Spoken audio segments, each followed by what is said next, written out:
欢迎来到 NewsTT70，点击订阅频道，不要错过当天最热门的新闻。最快速度破纪录，杨紫新剧凭什么？剧集《长相思》开播之后，便以最快的速度打破了平台2023年站内热度值最高纪录。或许在如今平台纪录不断被打破的当下，证明一部剧是否真的爆火，并不急于开播的首周反馈。只是从当下各种市场反馈来说，《长相思》的表现则是从剧集内容、角色本身到演员，多维度在热搜榜单上霸榜。很大程度上，原作者桐华亲自下场编剧，可见亲妈上阵，为作品提供了原汁原味的加持保护。只是步入影视化之后，故事在保证原汁原味的同时，又该如何将人物和情节更突出呢？总导演秦真在接受1905电影王采访的时候坦言，在开拍之前，我和制片方商定，大家要做一个更偏现实主义的新古装，虽然故事带有神话色彩，但要变成一个更落地的故事。除此之外，秦真对演员的标准只有一个：合适。他告诉我们，几乎每个演员都提交了他们对这个角色理解的人物小传。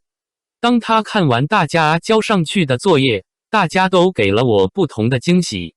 当创作开始，属于长相思的故事才以另一个方式开启。01创作保证落实。接触剧本前，秦真看完了3本原著小说，他们之前做了很多年的剧本，内容非常完整，剧本还是按照小说的框架推进，只是我们在第1集的时候会交代故事前史。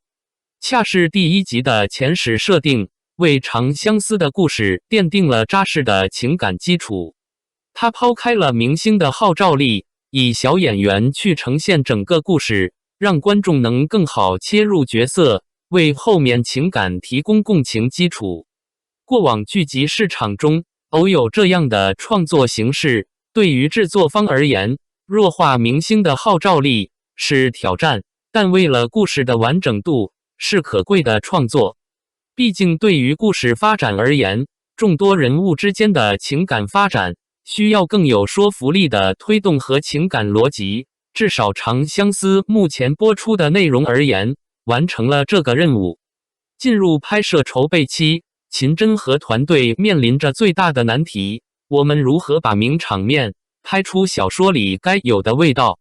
为此，团队特意从方方面面做了各种准备，从美术场景，再到演员服装，甚至可能是演员的情绪，我们事先都会有一些设计和考虑。小说里的名场面多数都是文字的描述，结合读者的想象，把意境呈现出每个人的私有画面。只是当影视具象化，尤其是那些意境的画面，我还会提前跟摄影师沟通好，让他提前做好准备，在灯光布景上会结合推进，做出一些不一样的变化。不仅如此，秦真和制片方共同商定，要为长相思搭建一座清水镇。虽然长相思的故事发生横跨人神妖3界，但对于秦真而言，还是要尽可能把所有东西落实。我们在横店逛了很多场地，没有一块是我心中的清水镇。长相思有10余集的戏份发生在清水镇，更是小妖杨子氏成为王姬之后依旧怀念的地方。它是一个非常自然、朴素、有烟火气的地方。为了将此具象化，秦真和团队根据剧本的设定，将清水镇非常生动地呈现了出来。每个场景地理位置的安排，都尽可能在保证观众在观看的时候能有体感，同时也能满足所有的拍摄需求。02女主是剧集的关键。长相思是以女主角成长为主线的剧集，可想而知，女主人选是关键。秦真在和杨紫的合作中发现，她是一个天赋型演员，且非常热爱表演。事实证明了导演的认知，从接触开始，杨紫都非常认真地对待剧本，也用她作为超强的演员感知力去把握每一场戏。杨紫分饰两角，一个是真身小妖，另一个是文小六，两个角色的生性截然相同，整个设定便需要演员不断去调整匹配角色的状态。一饰两角在古偶题材并非少见，但此次并非易事。文小六这个角色就是男人，不是男扮女装。但好在杨紫和导演为了找到适合的度，就调整了一场戏，第一遍先让他自己去演，沟通了之后，第二遍就很自然了。不仅如此，导演从妆化上也为杨紫做了很多辅助，从造型上就让她看起来更俏皮，用萝卜裤等宽松服饰遮盖掉女性的曲线美。杨紫更是主动提出在妆面上画得更黑，向身边其他男性角色的妆造靠拢。只是在14集之后，小六恢复真身，回到小妖的状态之后，杨紫并没有很直接呈现出女性角色的一面，而是慢慢从动作和性格上从不适应到完全女性化，实现了蜕变。在前期的沟通中，杨紫对这个角色做了很多属于自己的解读，而这些解读恰好也点到了导演的想法。在秦真看来，不管是乐观活泼、混不吝的小六，还是有更具使命感的浩灵王姬小妖，他们的底色都是悲悯的。这也是他在看完小说《长相思》之后，觉得这部剧集所难拍的地方，这同样是《长相思》的气质。只是气质难抓，但还好，不管是拍摄过程，还是到后期剪辑阶段，秦真都非常安心。杨紫完成了我心目中的感觉。03男性角色的魅力。长相思中3个男性角色和女主有着或多或少的羁绊感，虽然小说最终给出了最终的官配，但在书迷心中，每对 CP 都值得追捧。我们的人设都非常极致，每个人都不完美，都有自己的枷锁，但我觉得每个人都非常真实，所以怎么拍能让观众相信他们是真实存在的，并且理解他们的感情和立场，是我们比较看重的。因此团队的选角变得更为不易。枪玄张晚意是极具野心，从质子身份到家国情仇，他身上有纠结和隐忍。小说里，枪玄曾对小妖说过，每一次娶亲，我都不许你说恭喜，更不许你送贺礼。这句话也成为最打动的秦真的话。其实枪玄很隐忍，最终爱而不得。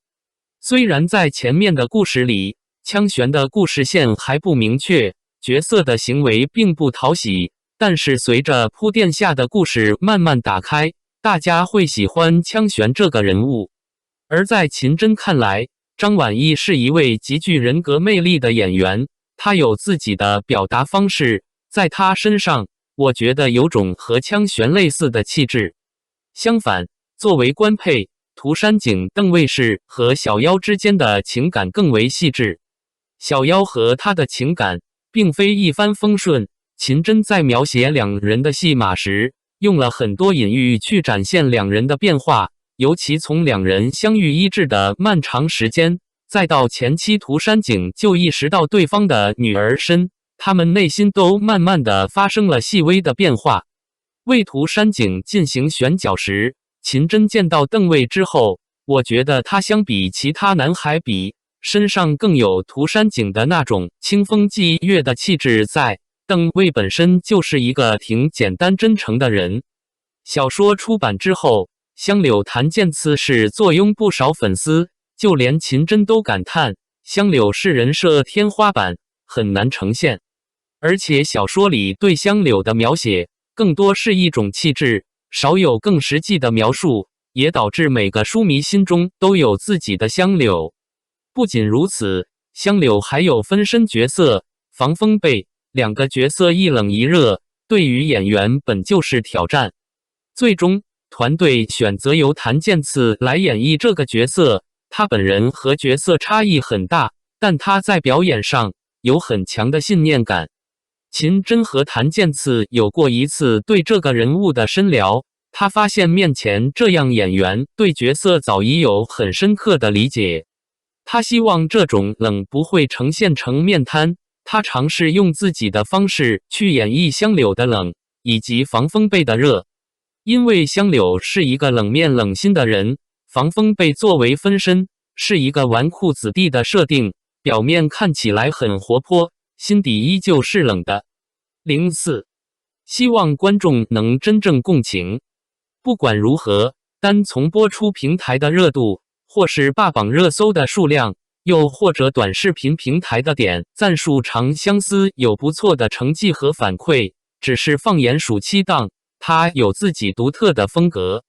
秦真坦言，每部戏有自己的特质，自己之所以想把长相思做成现实主义的新古装，很大程度上，我不管是看剧本还是读小说，都让我觉得每个人物都非常落地和踏实，总是有种娓娓道来的气质。但不是说要做现实主义就完全成为现实，毕竟长相思涉及很多法术设定，要年轻化，但是又要追求实，所以我们的动作戏都讲究虚实结合，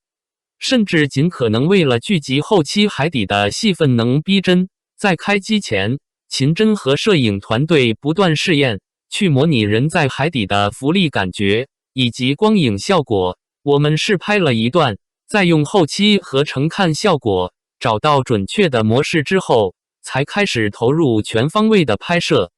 回到故事本身，我觉得长相思每个角色就是刻画了现实中不同的人生，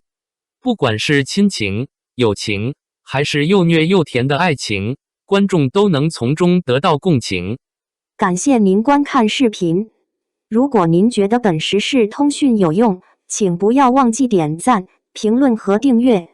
祝您生活愉快，充满活力！